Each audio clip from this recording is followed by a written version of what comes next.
Hi friends, welcome to my channel. ఈరోజు దొండకాయ curry ఎలా చేసుకోవాలో చూద్దాం.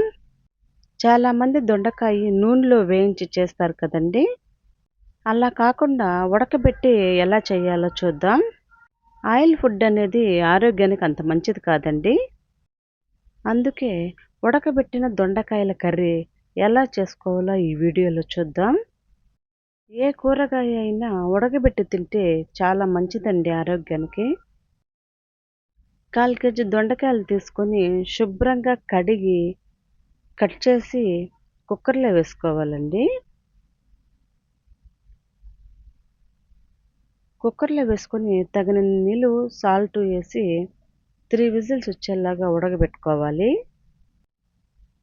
చూడండి, ఈ విధంగా ఉడకబెట్టుకోవాలి. దొండకాయ కర్రీకి కావాల్సినవి పోపు దినుసులు, జీలకర్ర, కరివేపాకు, అల్లం వెల్లుల్లి పేస్టు, కొత్తిమీర, టమోటా, ఎర్రగడ్డలు. ఇప్పుడు స్టవ్ పైన బాండలు పెట్టాలి. అందులో ఒక 2 లేక 3 స్పూన్లు ఆయిల్ వేయాలి.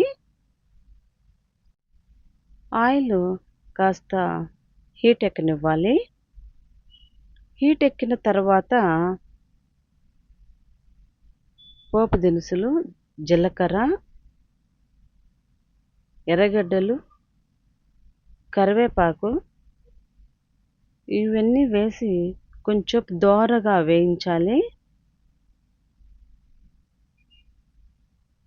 చూడండి, ఈ విధంగా కలుపుతూ దోరగా ఫ్రై చేయాలి. చూడండి, ఈ విధంగా దోరగా వేయించాలి. తరువాత కట్ చేసి పెట్టుకున్న టమోటాలు వేసి ఇంకాసేపు ఫ్రై చేయాలి. టమోటాలు కొంచెం మెత్తగా అయ్యే వరకు ఫ్రై చేయాలి. అందులో 1/2 స్పూన్ పసుపు పొడి వేసి ఇంకాస్త ఫ్రై చేయాలి.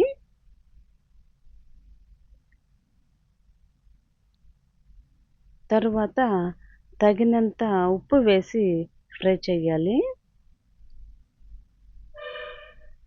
అప్పుడప్పుడు కొద్దిగా వాటర్ వేసుకోవచ్చండి. అంటే మనం దొండకాయలు ఉడకబెడతాం కదా, ఆ ఉడకబెట్టిన దొండకాయల్లో వాటరే వేసుకోవచ్చు. అడుగంటు పోకుండా అప్పుడప్పుడు కలబెడుతూ ఉండాలండి వాటర్ వేసుకుంటూ.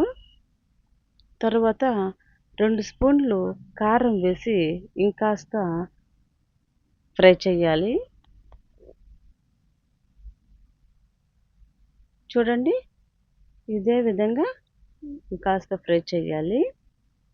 మధ్య మధ్యలో వాటర్ కూడా వేసుకోవాలండి, లేకపోతే అడుగంటిపోతుంది. తరువాత అల్లం వెల్లుల్లి పేస్ట్ వేసి ఇంకాస్త ఫ్రై చేయాలి. అల్లం వెల్లుల్లి పేస్టు పచ్చివాసన వెళ్ళేదాకా ఫ్రై చేయాలి. కొద్దిగా వాటర్ పోసుకుంటూ ఫ్రై చేయాలండి. చూడండి, ఫ్రై అయిపోయింది. ఇప్పుడు మనం ఉడకబెట్టుకున్న దొండకాయ ముక్కలన్నీ దాంట్లో వేసి కాస్త ఫ్రై చేయాలి. చూడండి, ఈ విధంగా ఫ్రై చేయాలి. మొత్తము దొండకాయ ముక్కలకు పట్టేట్టుగా ఫ్రై చేసి ఫైనల్గా కొత్తిమీర వేయాలి.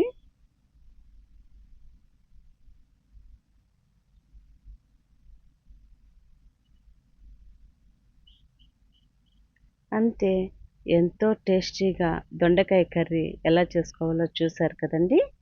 ఒకసారి మీరు చేసి చూడండి. ఎంతో టేస్టీగా, ఈజీగా దొండకాయ కర్రీ అనేది ఎలా చేసుకోవాలో చూశారు కదా. Thank you for watching.